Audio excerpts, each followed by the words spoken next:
You don't scare Negroes today with no badge or no white skin or no white sheet or no white anything else. The police the same way. They put their club upside your head and then turn around and accuse you of attacking them. Every case of police brutality against a Negro follows the same pattern. They attack you, bust you all upside your mouth, and then take you to court and charge you with assault. What kind of democracy is that? What kind of freedom is that? What kind of social or political system is it when a black man has no voice in court, has nothing on his side other than what the white man chooses to give? My brothers and sisters, we have to put a stop to this. And it will never be stopped until we stop it ourselves. They attack the victim. And then the criminal who attacked the victim accuses the victim of attacking him. This is American justice. This is American democracy. And those of you who are familiar with it know that in America, democracy is hypocrisy. Now, if I'm wrong, put me in jail. But if you can't prove that a democracy is not hypocrisy, then don't put your hands on me. Democracy is hypocrisy. If democracy means freedom, why aren't our people free? If democracy means justice, why don't we have justice? If democracy means equality, why don't we have equality? Who are you? You don't know. Don't tell me Negro, that's nothing. What were you before the white man named you a Negro? And where were you? And what did you have? What was yours? What language did you speak then? What was your name? It couldn't have been Smith or Jones or Bunch or Powell. That wasn't your name. They don't have those kind of names where you and I came from. No, what was your name? And why don't you now know what your name was then? Where did it go? Where did you lose it? Who took it? And how did he take it? What tongue did you speak? How did the man take your tongue? Where is your history? How did the man wipe out your history? What did the man do to make you as dumb as you are right now? 20 million black people in this country have been like boys in the white man's house. He even calls us boys. Don't care how big you get, he calls you boy. You can be a professor. To him, you're just another boy. I heard him calling Ralph Bunch. Well, he's a good old boy. And if we can't do it, we should hush our mouth. If you can't do for yourself what the white man is doing for himself, don't say you're equal with the white man. If you can't set up a factory like he sets up a factory, don't talk that old equality talk. Get off the welfare. Get out of that compensation line. Be a man. Earn what you need for your own family. Then your family respects you. They are proud to say, that's my father. She's proud to say, that's my husband. Father means you're taking care of those children. Just because you made them, that don't mean you're a father. Anybody can make a baby, but anybody can't take care of them. Anybody can go and get a woman, but anybody can't take care of a woman. Yes, we hate laziness. We hate drunkenness. We hate dope addiction. We hate nicotine. We hate all of the vices that the white man has taught us to partake in. And he accuses us of hating him. Why? Because the white man knows you're more dangerous sober than you are drunk. Yeah.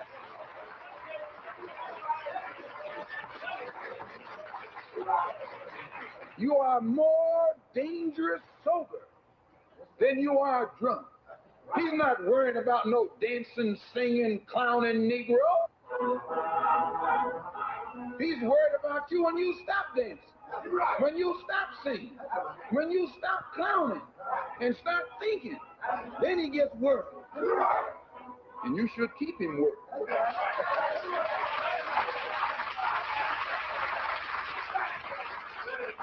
And now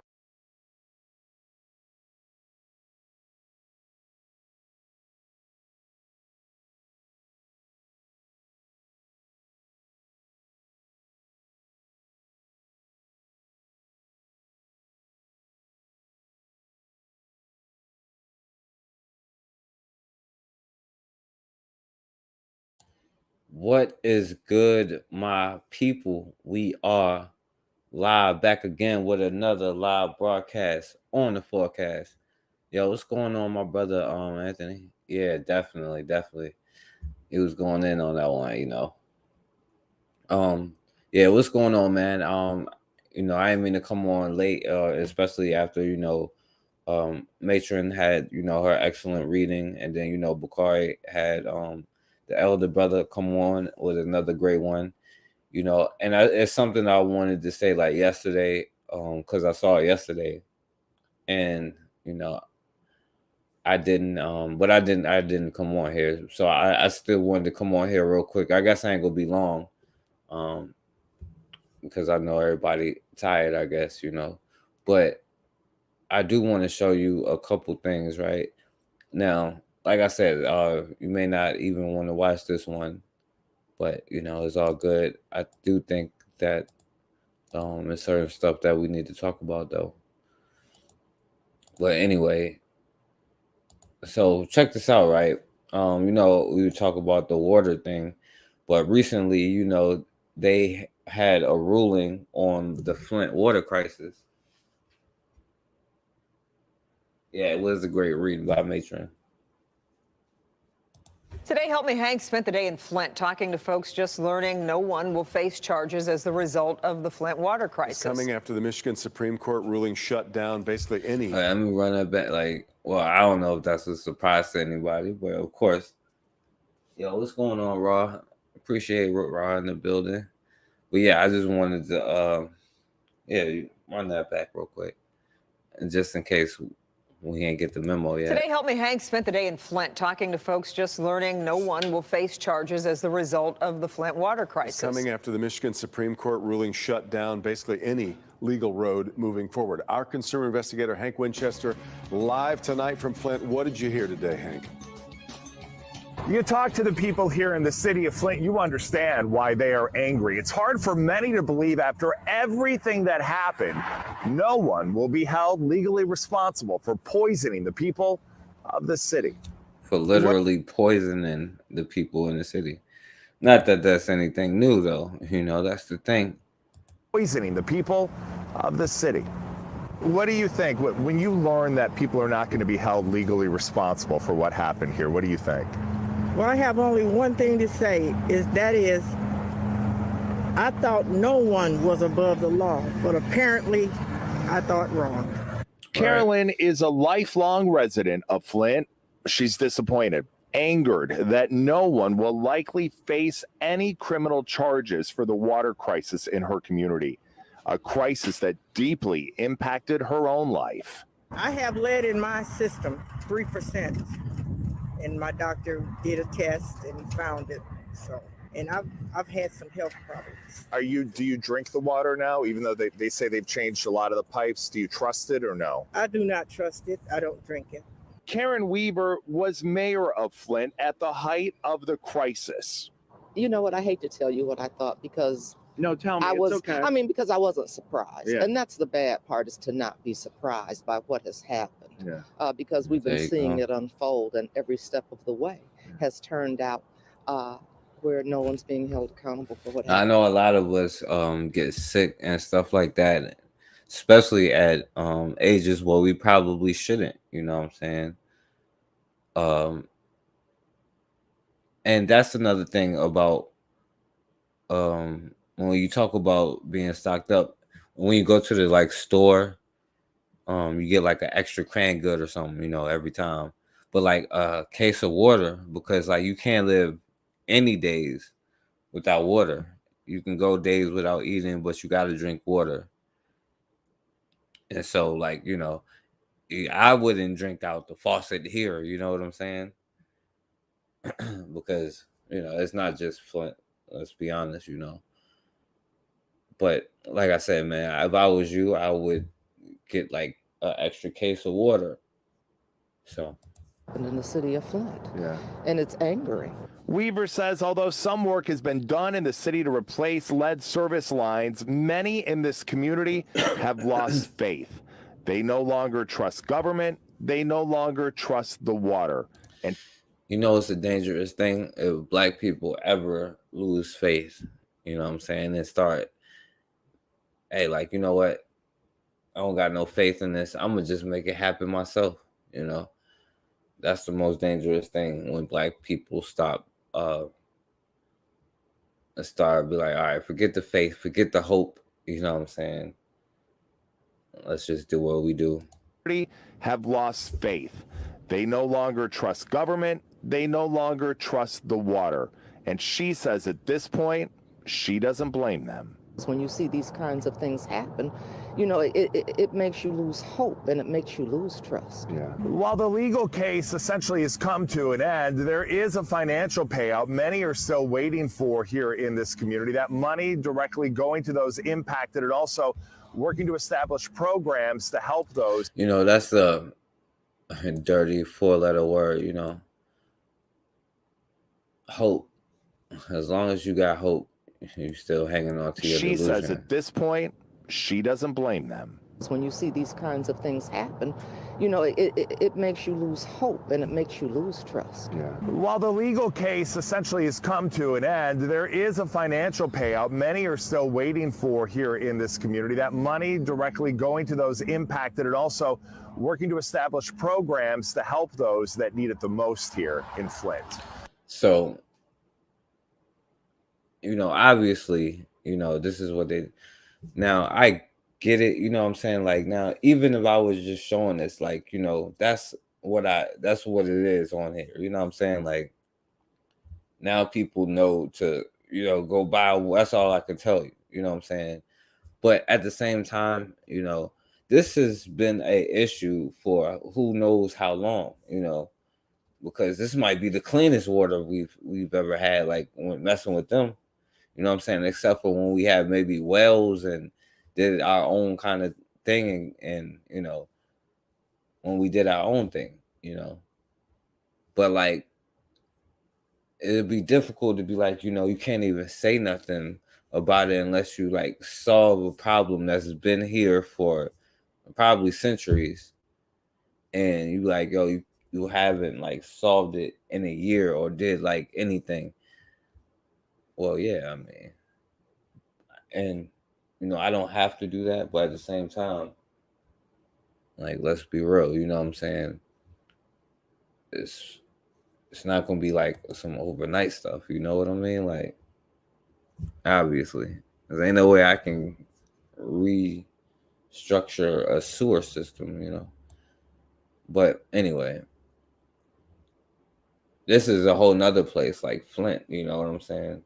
And so they reached a $25 million settlement, I guess, to give the people $5 million to the Water Crisis Settlement Fund for Flint residents. The grand total is now over $655 million. Today's agreement between Veolia North America was to settle with the Flint water litigation class. Our Alyssa Irwin joins us now. And Alyssa, Veolia was previously on trial in 2022. Yeah, and that case in the U.S. District Court ended with a mistrial after the jury couldn't agree on a verdict. Before today's settlement, a different trial was scheduled to begin on February 13th for the class action, which is for this settlement. Veolia North America's settlement includes minimum payments of $1,500 each for all those who were minors at the time of the water crisis, claims for a total not to exceed. So anybody who was a minor who got like years and years and decades, you know. Now, hell, it's people that's probably in their old age was minors when they was dealing with this, but they would give them $1,500. But a lot of times when they do these settlements and claims, they make it like so difficult to like get it, and then you know who actually gets the money a lot of times, but. Exceed 1.5 million. It's about 45,000 claimants. The Flint community has been harmed greatly over the years. Hopefully this brings some additional semblance of closure and justice, but it's been a difficult issue. Veolia says Flint hired the firm as a contractor 10 months after the water source switched to conduct an assessment. The company says it recommended corrosion control measures to prevent issues with lead-based water service lines. In a statement from the company, it says, quote, VNA did nothing wrong in Flint. We stand by the work our people did. So VNA, that's the company. So I guess you can look that company up, or I don't know what you could do to them, you know, see what other businesses they have and then like not mess with them, I guess. I don't know. Wrong in Flint. We stand by the work our people did in Flint. As the facts of the 2022 trial clearly demonstrate, the Flint water crisis was caused by government officials. The people of Flint and all who were affected deserve justice. It is a disgrace that nearly a decade since the crisis was set in motion, still no person who was actually responsible has been held accountable. As for the money, Leopold says it's an administrative process. The legal aspect has little control over, but they're working diligently and hope this settlement, along with others, will be paid by the second or third quarter of this year. Everybody has the interest to expedite this so that these claims. So now, and they have to go through all kind of that's the part they don't really tell you about, these settlements and all that, you know. 10 and 20 reached in connection to the Flint. And this is some bit of good news, not good enough, but it is in my contaminated water. The litigation agreement will include $1,500 payments to individual minors, reaching about 45,000 residents in Flint. We have a large population of underbanked residents investing that money in themselves in the future. We want the people to be able to maximize these dollars, put it towards property that you want to buy or home. Now, likely though, in reality, with most people, with $1,500, people is looking off to pay off bills really at this point, at this stage in the game, you know. Now, I get that prices may or may not be different, but I know people be like, oh yeah, you just waste your, most of the time it's people paying off debts that they might have, you know. And I'm telling they, especially if they got an apartment, that's probably just 1 month's rent, you know, after you got mental health problems from all the dirty water that you want to live in.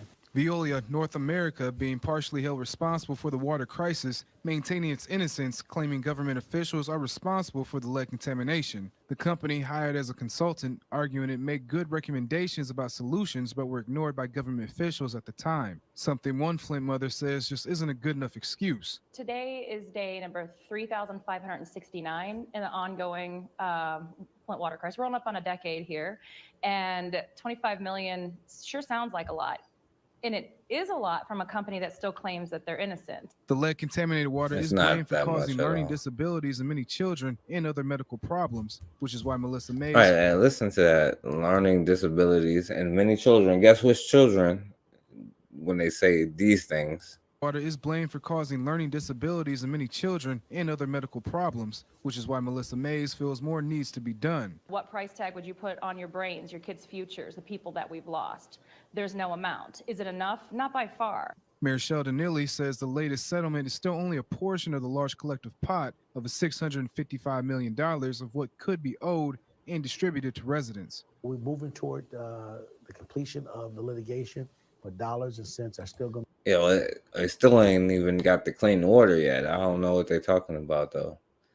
But anyway, so yesterday, right, or the other day, I was saying yo, why is everybody talking about Trayvon Martin and stuff like that? And I guess, you know, it was his birthday, so they was honoring him. I can get with that, you know what I'm saying? Show respect to the young brother on his birthday. I can respect that. You know, but, you know, I will let you see their peace walk and peace talk to honor Trayvon Martin would have been 29 years old, but his life was cut short when a neighborhood watchman shot and killed him. Today, family members, local leaders gathered for the 12th annual Peace Walk and Peace Talk in Miami Gardens. The Trayvon Martin Foundation hosted this event as a part of a weekend-long of events dedicated to raise awareness and to advocate against gun violence. We bring all stakeholders. We bring advocate against gun violence. If he had a gun and it was more violent, then it would be the other way around, and we can have this a day of celebration. You know what I'm saying? Bring all stakeholders. We bring community activists. We bring police. We bring mayors, everybody to talk to the people and let them know that we're all together. We're bridging the gap. Now, this walks. Say what? Now, I do think that this young brother, they shouldn't. I think that you shouldn't disrespect this young brother, and I would never debate anybody about whether Trayvon Martin or George Floyd or anybody deserved that. I would never disrespect, those people that way. You know what I'm saying? To debate whether or not, like at that point, of course, we don't need to be in the same society. But I will say this, I don't think that we should be making it like a barbecue kind of event or kind of, now they had a lot of people out there. They had the Roots out here and stuff like that. They had George Floyd brothers speaking. This is Trayvon Martin's mom. And listen, like, speaking of peace, like, they shot Martin Luther King in the face. And he was a Christian preacher talking about love and holding hands with everybody. And they shot him in the face. All right. And I don't know if you see the theme, First of all, I want to say thank you for coming out. Not only for Trayvon Martin, because look around. Not only for Trayvon Martin, but for all the other Trayvon Martins that you have not heard their name. His and her name, because our young women are being shot and killed as well. Okay? So I want y'all to keep that energy. Y'all give me life. Y'all give me energy. Keep that energy. Good afternoon. Good afternoon. Good afternoon. This is living testimony of when you do good work in the community. Your followers, the people that follow you, continue to follow you. It's 12 years later, and we still here. You guys are still here. That means a lot. It means a lot because if we don't save our kids, no one else will.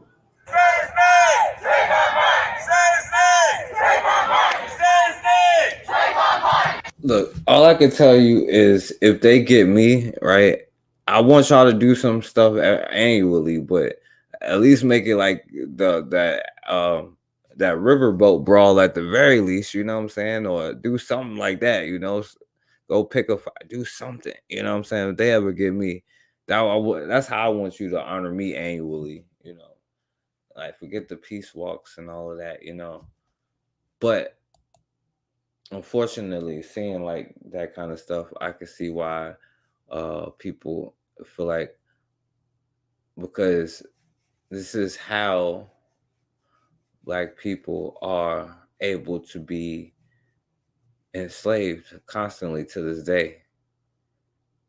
Cause like, I saw the movie, they was like, the dude was telling the Jew dude, like, oh yeah, he was like, when we had y'all beat, when we was throwing children into the oven and y'all was just standing there watching and you ain't doing nothing. But, I just took it like, how do we know that because we can murder their children and they will have peace marches and silent marches, right? At this point, at this stage of the game.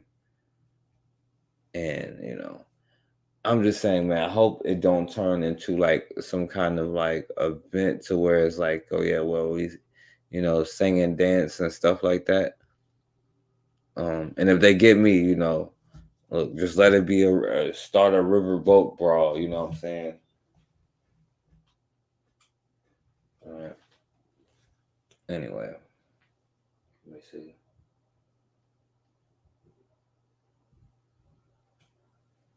All right. And, and speaking of that, because every time that you whatever, it's still, I haven't been talking about it, like that, because I tried to stay positive, but, like you do got to like look at reality. Like if we are where we are, then how are we not able to protect our children? You know what I'm saying? How is this the sanctioned thing every time that we do this? You know what I'm saying?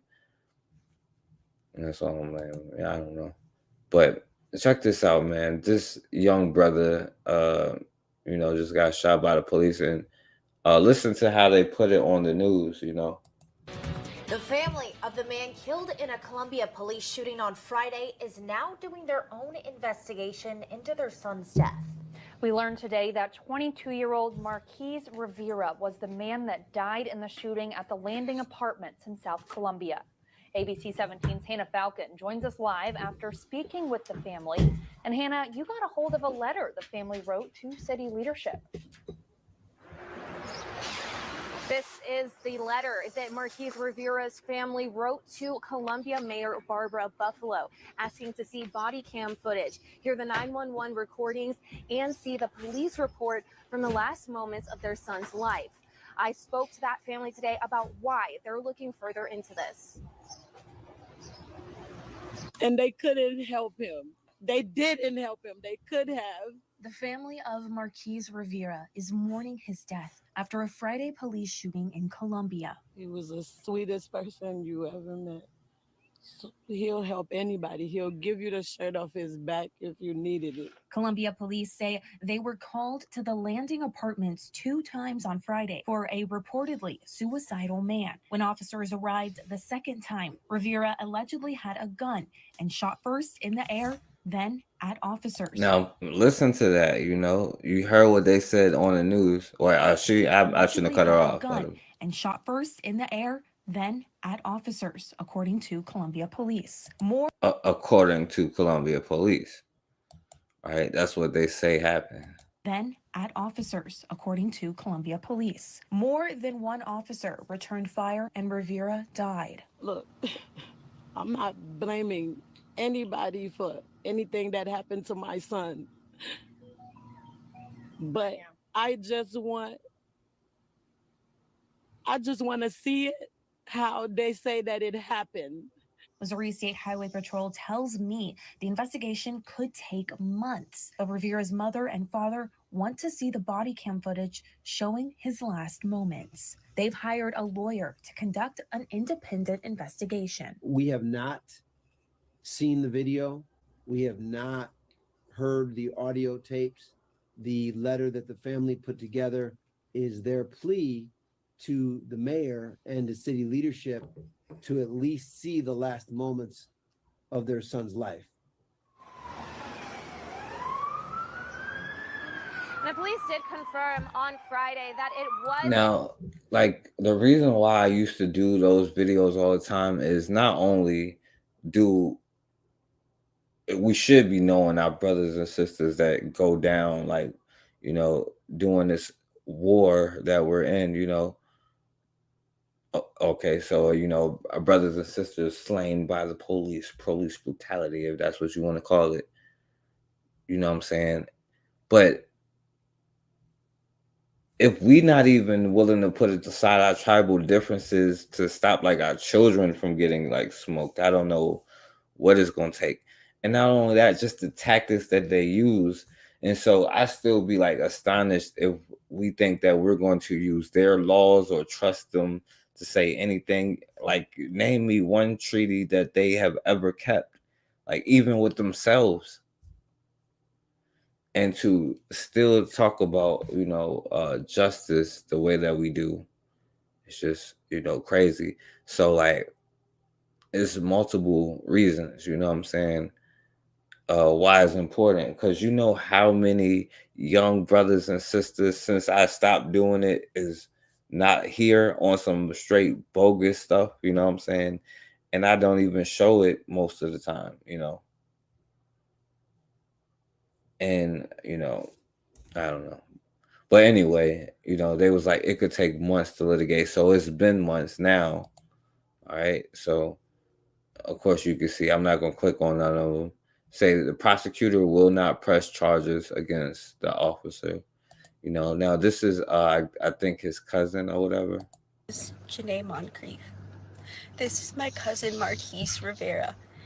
And on August 4th, 2023, in Columbia, Missouri, he was shot and killed by the Columbia, Missouri Police Department.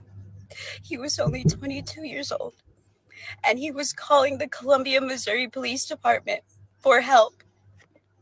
Yesterday, my family received word from the prosecutor that they will not be pressing charges on the cops that murdered him. If you don't already know, his younger sister Kati, my cousin Kati, I will post her the link to her page in the caption of this video. She has been making videos with some of the body cam footage from the day of the incident, and that is all on her TikTok page as well as her Instagram page for that information. But if you aren't aware of his story or haven't heard his story before, I'm going to be sharing that here. Marquise was calling the police department that day with a mental health crisis. He had called the police department and told them he had planned on harming himself.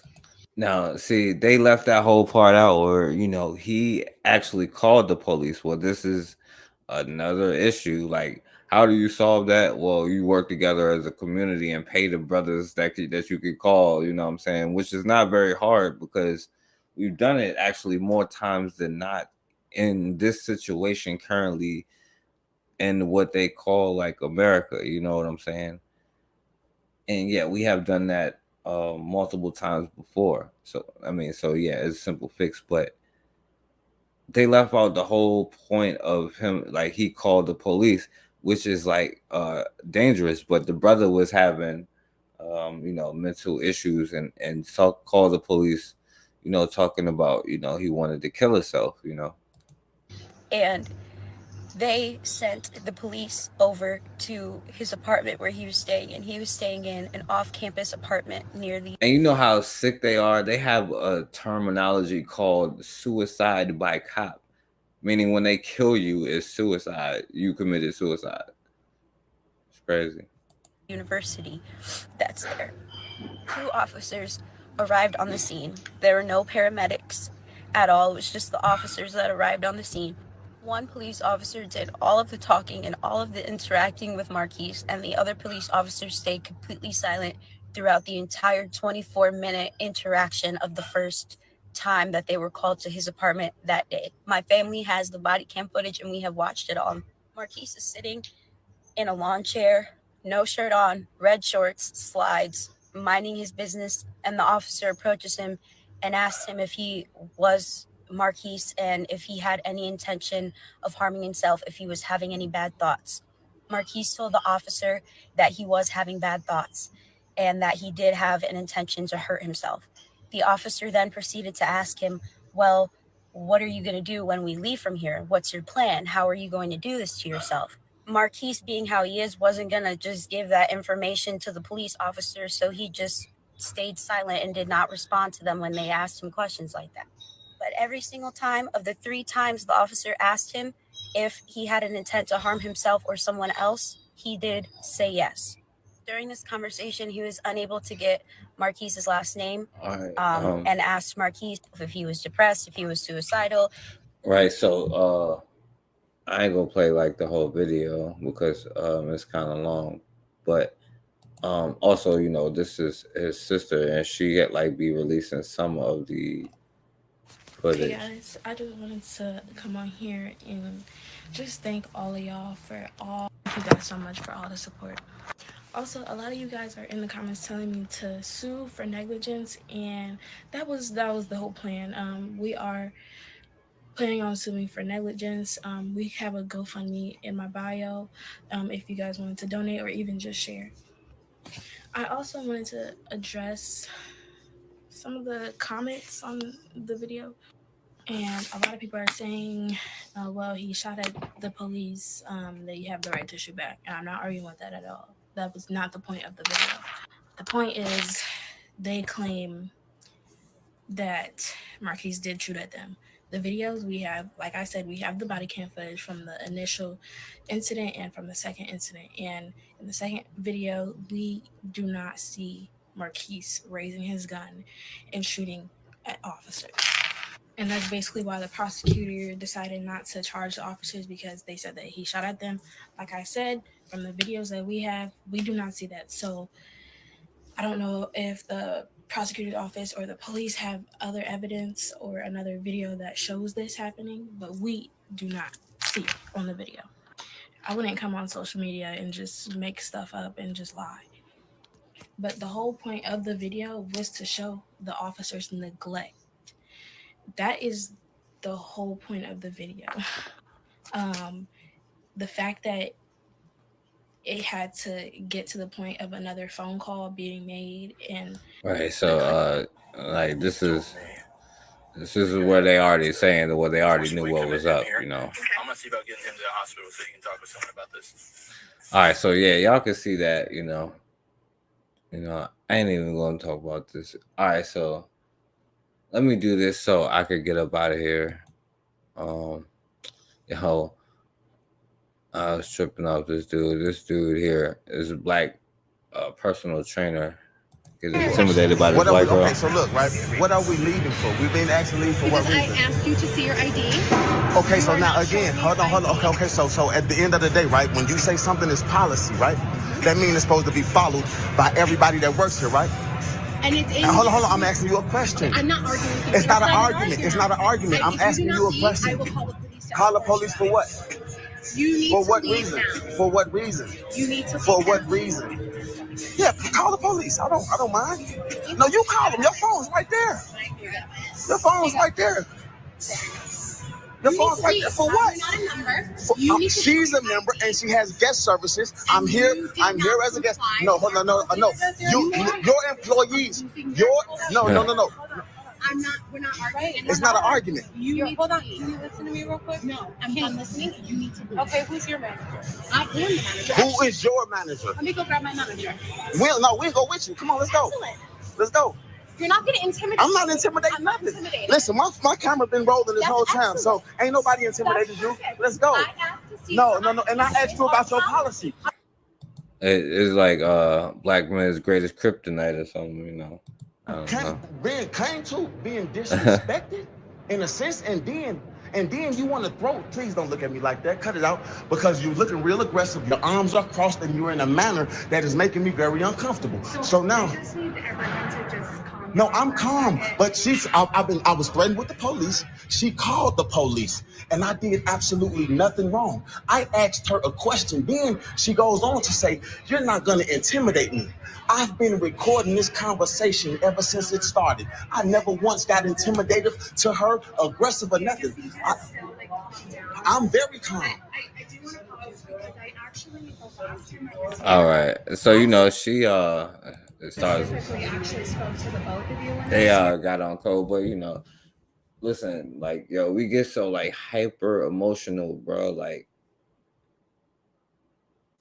I don't know, man. I don't know, like black women's greatest kryptonite, I guess. You know what? I'm gonna just play. I'm gonna skip it. All right, I ain't gonna say nothing. But I do want to show this right now. Check this out. I'm only playing this dude video because this is the only one that actually shows any footage. You know, I tried to find it.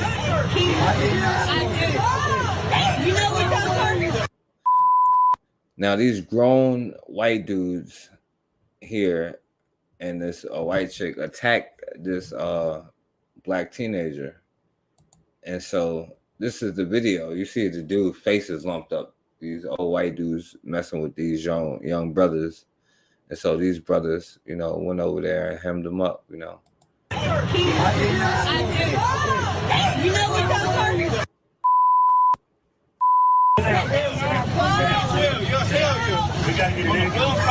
I'm fine.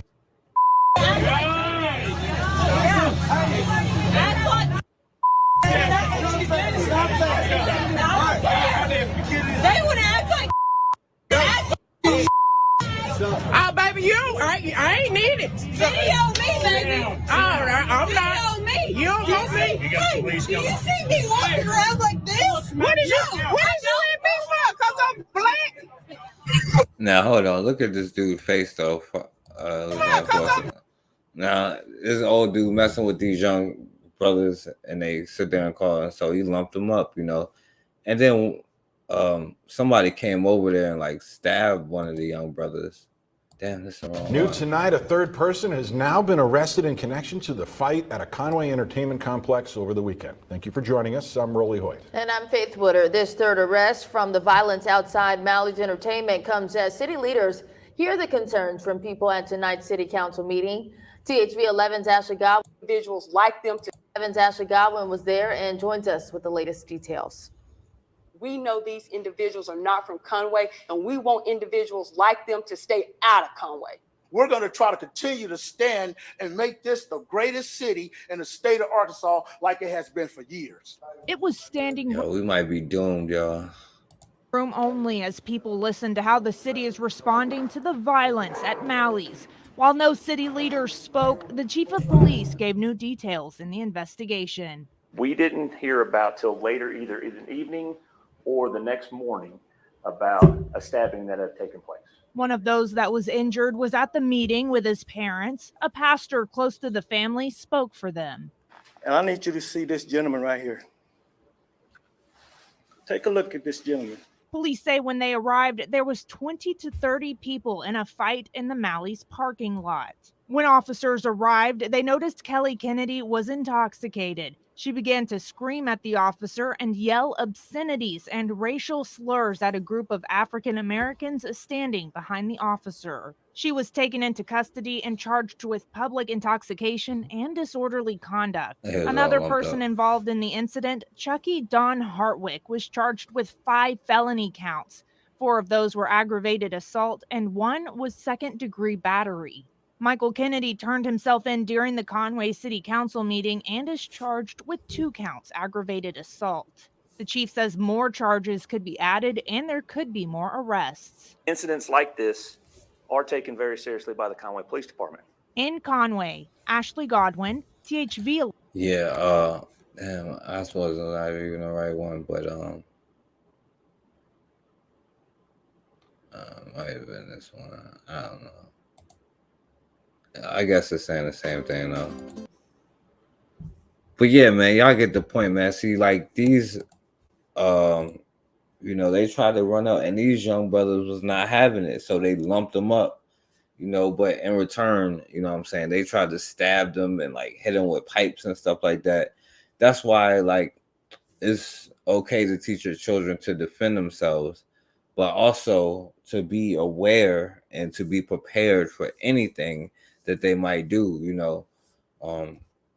There should be a White History Month where you study and see all of the violence that they have done and will forever do, and maybe we'll lose that hope that we got. Information about a fight with people hurling racial slurs outside an entertainment complex this past weekend. Thank you for joining us at 10. I'm Rolly Hoyt. And I'm Faith Woodard. At a meeting hours ago, we learned 2 arrests have already been made after the brawl outside Mally's Entertainment in Conway. A woman named Kelly Kennedy faces charges for disorderly conduct. Serious meeting called by the Faulkner County NAACP. This is part of a viral video showing the incident outside of Mally's Entertainment. See, they dropping the white boy. They blanking the video out. This They is part start of a with these young viral video brothers. showing the incident outside of Mally's Entertainment. Due to the disturbing nature, we're only showing And you select. see what the young brothers is doing to them. And that's why it's important to teach them to be in shape and This is stuff. part of a viral video showing the incident outside of Mally's Entertainment. Due to the disturbing Oh, yeah, nature, tearing we're them only up. showing select parts and blurring the identity of the minors. The fight ends after a man starts hitting others with a pipe from his truck. Tonight, the NAACP. So, and then the white boy had to go back into his truck and get a knife and a pipe and all that, you know what I'm saying? Because they was getting their ass whipped, And understand, every time, like they come, like you whoop their ass, they bomb your city, But you got to understand that and be prepared for that the next time, So when they come back with something, you coming back with something bigger, or better or whatever, But anyway. Holding an emergency meeting about the incident. The purpose of tonight's meeting was to get clarity and to talk about the incident that happened at Mally's. At the meeting, a mother of one of the teens sharing her story. I get a FaceTime phone call. He's screaming, "Mom, I need help." Looking for more to be done from police and Mally's Entertainment. And I don't care what race you are. Nobody wants a phone call saying, Mom, I need help. Conway police have arrested 2 adults involved, one on Saturday and another today. Conway police say the investigation is ongoing. A representative for the city of Conway attended tonight's meeting. The overt racism, okay, that's been surrounding this incident has no place in Conway. Certainly doesn't reflect the city, its people, and our values. Mally's Entertainment did not interview today, but released a statement saying in part, "We unequivocally condemn the acts that took place and will not stand for any form of violence or racism towards our staff or patrons. We are fully cooperating with the authorities in their investigation and are taking all steps necessary to ensure Mally's remains a safe and enjoyable place for all." Meanwhile, the NAACP is pushing for more conversation in an effort to bring change. We don't like chaos. We want to handle everything in decency and in order. And that's what we're going to do here at the Faulkner County NAACP. But that doesn't mean that we're not going to make noise because we want something to happen. The NAACP also encouraged. All right. So, I'm going to cut it short. You know what I'm saying? I'm going to go ahead and get off of here. But listen, man, hopefully we don't make a mockery out of our deaths, and this peace walking and talking will be replaced with, us losing hope and doing what has to be done, because sometimes people only respect one language. You know what I'm saying? We are. What's going on, Hardcore? But you know what? I'm gonna let this brother, Malcolm X, have the last word.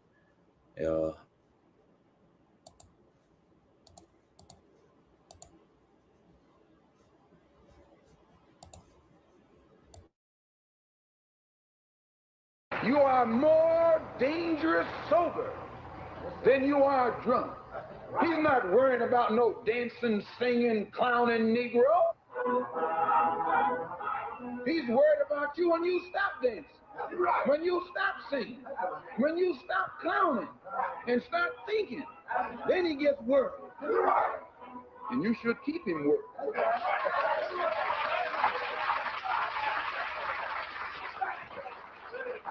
And now you need someone to teach you to respect your woman. You say, well, what about the white woman? No, you've been respecting her. Every time you see a Negro man, he got his head off, showing his teeth to some pale-skinned white woman.